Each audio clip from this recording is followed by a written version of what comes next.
दोस्तों, आज उत्तर प्रदेश में कांस्टेबल के लिए वैकेंसीज़ की नोटिफिकेशन आ गई है।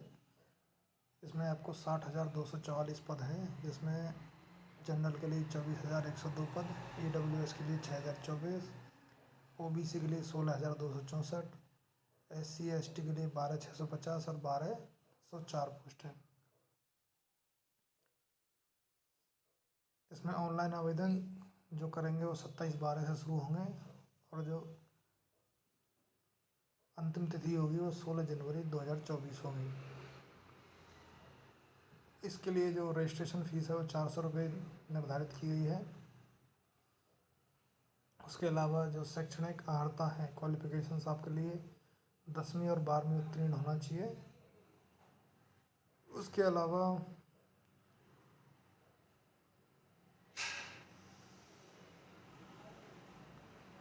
अगर आपके पास ओ लेवल का सर्टिफिकेट है कंप्यूटर का, या आपने टेरिटोरियल आर्मी में 2 वर्ष की न्यूनतम सेवा की है, या आप NCC के भी प्रमाण पत्र के धारक हैं, तो आपको एक्स्ट्रा बेनिफिट प्रेफरेंस दिया जाएगा। आयु की बात कर लें तो आयु पुरुष के लिए 1 जुलाई 2023 को 18 प्राप्त कर ली हो और 22 वर्ष की आयु प्राप्त ना की हो, अर्थात 2 जुलाई 2021 से पूर्व, 2 जुलाई 2001 से पूर्व तथा 1 जुलाई 2005 के बाद का नहीं होना चाहिए। जो आपकी डेट ऑफ बर्थ होनी चाहिए वो 2 जुलाई 2001 से पहले नहीं होनी चाहिए, और जो मिनिमम है वो 1 जुलाई 2005 के बाद का नहीं होना चाहिए। महिलाओं के लिए 18 वर्ष की आयु, जन्म 2 जुलाई 1998 से पूर्व नहीं होना चाहिए तथा 1 जुलाई 2005 के बाद नहीं होना चाहिए। आगे वैवाहिक स्थिति की बात कर लेते हैं तो विवाहित और अविवाहित दोनों योग्य हैं, लेकिन एक से ज़्यादा पत्नी नहीं होनी चाहिए।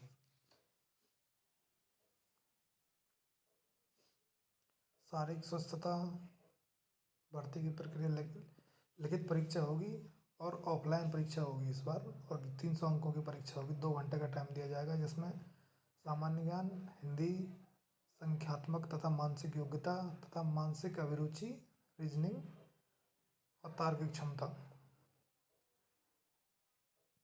नेगेटिव मार्किंग होगी इसमें। कुल परीक्षा में कुल 150 प्रश्न होंगे। सही अंक प्रश्न के लिए 2 अंक निर्धारित हैं और गलत उत्तर के लिए 0.5 आपका नेगेटिव मार्किंग के लिए कट जाएंगे। OMR शीट पर क्वेश्चन पेपर होगा। उसके बाद शारीरिक मानक परीक्षण देख लेते हैं क्या क्या। जो पुरुषों के लिए है, सामान्य और OBC के लिए, सबके लिए वो न्यूनतम ऊंचाई 168 सेंटीमीटर होनी चाहिए। पुरुषों की ऊंचाई न्यूनतम 168 सेंटीमीटर होनी चाहिए। और जो SC/ST के हैं, अनुसूचित जनजाति के हैं, ST के, उनके लिए पुरुष अभ्यर्थियों के लिए ऊंचाई 160 सेंटीमीटर होनी चाहिए। सीना सामान्य, अन्य पिछड़ा वर्ग और अनुसूचित जातियों के अभ्यर्थियों के लिए न्यूनतम सीने का माप 79 सेंटीमीटर बिना फुलाए, और फुलाने पर 84 सेंटीमीटर होनी चाहिए। और अनुसूचित जनजातियों के लिए 77 सेंटीमीटर और फुलाने पर 82 सेंटीमीटर होना चाहिए। 5 सेंटीमीटर का सीने का फुलाव है जो अनिवार्य है, आपको 5 सेंटीमीटर फुलाना ही फुलाना है। उसके बाद महिलाओं की बात कर लेते हैं। महिलाओं का शारीरिक जो मानक है उसकी, महिलाओं की जनरल और OBC और अनुसूचित जातियों की महिलाओं की ऊंचाई न्यूनतम 152 सेंटीमीटर होनी चाहिए, और अनुसूचित जनजातियों की महिला अभ्यर्थियों के लिए न्यूनतम 147 सेंटीमीटर होनी चाहिए। वजन महिलाओं में न्यूनतम 40 किलो वजन होना ही चाहिए, कम से कम 40 किलो वजन तो होना ही चाहिए। उसके आगे फिजिकल एफिशिएंसी PET की बात कर लेते हैं। पुरुष अभ्यर्थियों के लिए 4.8 किलोमीटर की दौड़ 25 मिनट में तथा महिलाओं को 2.4 किलोमीटर की दौड़ 14 मिनट में पूरी करनी होगी। जो फिजिकल पूरा नहीं कर पाएंगे, जो दौड़ पूरी नहीं कर पाएंगे, वो चयन प्रक्रिया से बाहर हो जाएंगे।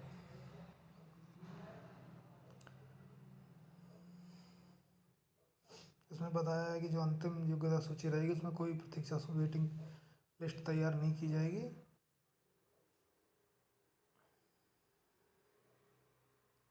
और जो अगर 2 कैंडिडेट के 2 अभ्यर्थियों के समान अंक हैं तो उसको प्रेफरेंस दी जाएगी, जो अधिमानी अर्हता जो अभी ऊपर हमने बताए थे ना कि प्रेफरेंस रखता हो, जैसे ओ लेवल सर्टिफिकेट है, एनसीसी है, या आपने प्रादेशिक आर्मी में आपने 2 साल की सेवा की है, उनको इसका लाभ दिया जाएगा, उनको प्रेफरेंस दी जाएगी।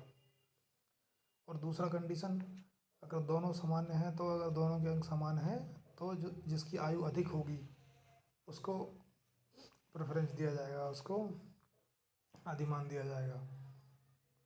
अब दोनों की आयु भी समान है, दो अभ्यर्थियों के अंक भी एक समान है, तो उनकी प्रेफरेंस उन्हें हाई स्कूल की जो प्रमाण पत्र होगा उसमें ना उनके नामों में अंग्रेजी वर्णमाला के क्रमानुसार दिया जाएगा, कि अगर किसी का नाम AS हो तो उसको पहले दिया जाएगा, और इसका अगर BCD जो भी है अल्फ़ाबेटिकल ऑर्डर में उसको प्रेफरेंस बाद नहीं दिया जाएगा, जो पहले वाला आएगा उसको प्रेफरेंस दिया जाएगा। इसकी रजिस्ट्रेशन डेट 27 दिसंबर से चालू हो जाएंगे। अब 27 दिसंबर से रजिस्ट्रेशन कर सकते हैं। और किसी अन्य जानकारी के लिए कि अगर आपको और कोई जानकारी चाहिए कि कैसे आवेदन करना है, आवेदन की प्रक्रिया क्या है, तो आप @Learnify जंक्शन पर विजिट कर सकते हैं। जैसे ही फॉर्म ऑनलाइन आएंगे तो हम आपको पूरा फॉर्म भरने का तरीका इस चैनल पर पूरी वीडियो में आपको दिखाएंगे कि फॉर्म कैसे कैसे फिल करना है।